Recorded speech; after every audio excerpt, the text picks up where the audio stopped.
Good morning, aspirants. Welcome back to our next lecture. It's part 3 of soils. In our previous lectures, we have discussed about some basic elements and also about the factors influencing the formation of soil. So, in this lecture, we are going to talk about what are the processes involved in the formation of soils. So, without any delay, let's get started. The formation of soils is also known as soil genesis or pedogenesis. Now, let us first list out the important processes involved in the formation of soil or soil genesis. First one is weathering. Weathering is the initial process involved in the formation of soil. It is further categorized or subcategorized into physical weathering, chemical weathering, and biological weathering. Next comes translocation.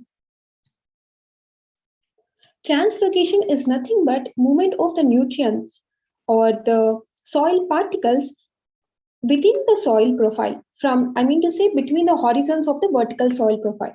So it includes the processes like elevation and elevation. We are going to discuss all these things in detail. I'm just listing out the things now. So next comes organic changes, which includes degradation, decomposition, and humidification. Next comes fossilization, which is majorly happens in the polar areas. It is also known as chelluviation. And then comes glaying, which happens in the waterlogging conditions. And finally, desilication. So desilication, as we discussed previously, it happens in the very humid areas where if the region experiences heavy rainfall, it washes out the silica, leads to the process of desilication. Now let's start with the first process, which is called weathering. So weathering in layman terms is nothing but disintegration of rocks. And now this process of disintegration happens in three ways, which are physical, chemical, and biological. Now, how physical disintegration happens? Because in arid conditions, or in, we can say, in the regions which experiences extreme diurnal changes, in dry conditions, the moisture, let's consider a rock which has certain moisture. And in cool conditions, the moisture, whatever present in the rock, will freezes, right? And dry conditions, it thaws. And this sequential freezing and thawing of this material leads to contraction and expansion of outer layer. Fine. So we can say this is the outer layer, which is undergoing frequent contraction and expansion because of this freezing and thawing. And freezing and thawing is because of extreme changes in the temperature. Fine. So this contraction and expansion of outer layers leads to exfoliation, which is nothing but removal of this outer layer. And same things repeat with this next layer. Fine. It is like we can say onion weathering.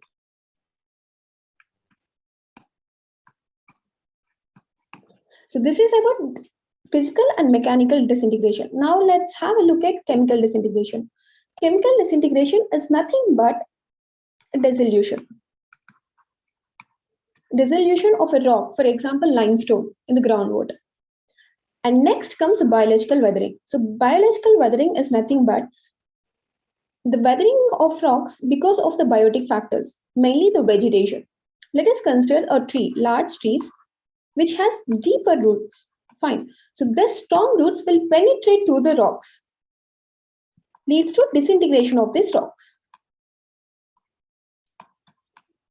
Fine. So this is about physical, chemical, biological together is called weathering. Now let's discuss our next process, which is translocation. Fine. Let us consider the humid conditions, which experiences more than average rainfall. So in that conditions, what happens? The water will percolate down.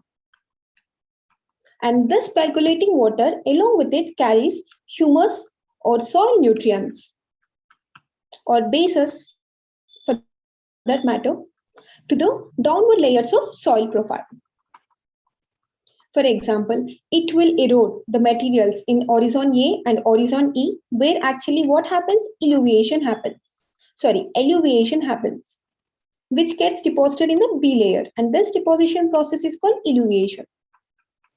Fine. So this translocation happens in humid conditions.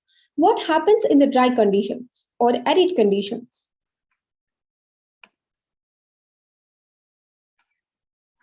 So because of capillary action, water moves towards the top surface layer, and this water carries with it calcium salts. Fine. So this is out of capillary action happens in the arid conditions. So this leads to the alkalization or salinization of the topsoil. Fine. So these are the two processes or the two conditions which experiences the translocation. And now let's move on to our next important process, which is organic changes. So under the process of organic changes, initially let us consider a tree, fine, which shed their leaves, adding to the organic matter of soil. Fine. So this is soil. Now these are the leaves. This is the initial step of these organic changes. This leaves or the vegetative matter which has fallen on the ground surface or broken down by fungus or algae into skeletal matter.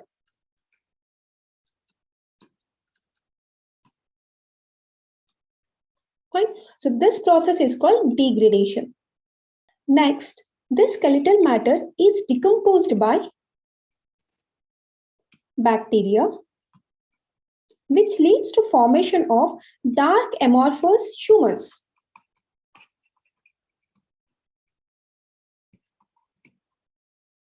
Dark amorphous humus. And this process is called decomposition or humification. Decomposition or humification. In the next step, the further decomposition of this humus takes place by microbes or microbial decomposition. Fine. So which transforms this organic matter into inorganic minerals.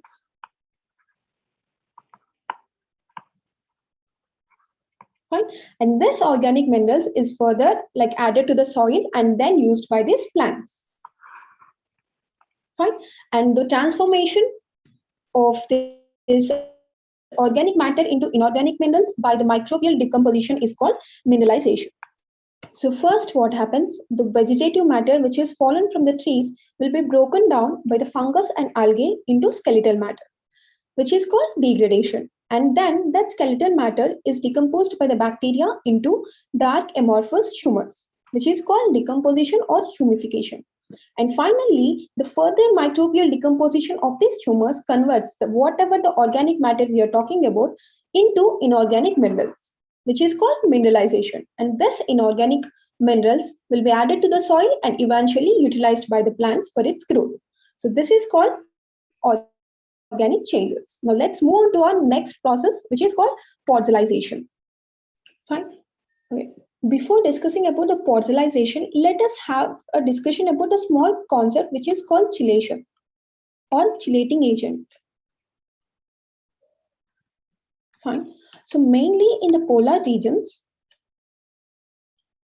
trees like pine, they are acidic in nature. Fine. So let's have a diagrammatic representation of that. So let us consider these are pine tree, which were acidic. Fine. So they shed their leaves. Now, during monsoon conditions, or for that matter, during any precipitation, when the water interacts with this leaves of this polar plants or the pine plant, then it will acquire the acidic component from this leaves. Fine. So when water interact with pine, water will acquire this acidic component. Fine. So now water with that acidic component will has a capacity to erode the 6p oxides. of iron and aluminium. Fine. So this agent is called chelating agent. So chelating agent is nothing but an kind of agent which has a capability to remove the six-p oxides of aluminium and iron. And the process of removing this is called chelation. Fine. So is this clear? So one is chelating agent. A chelating agent performs the thing. It is like a tool, and the process is called chelation. The chelating agent will remove the six-p oxides of aluminium and iron from the topsoil. Fine. And it leaches it downward to the down profile of the soil. So what is happening here? Elevation is happening. Fine.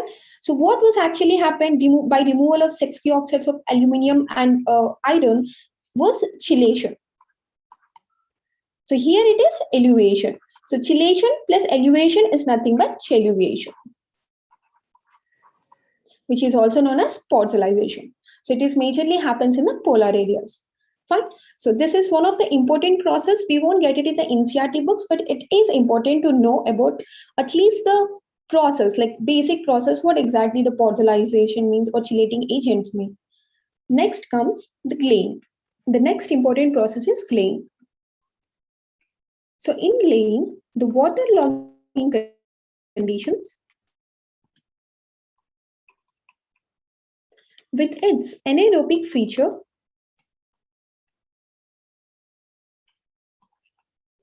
favors the growth of specialized bacteria.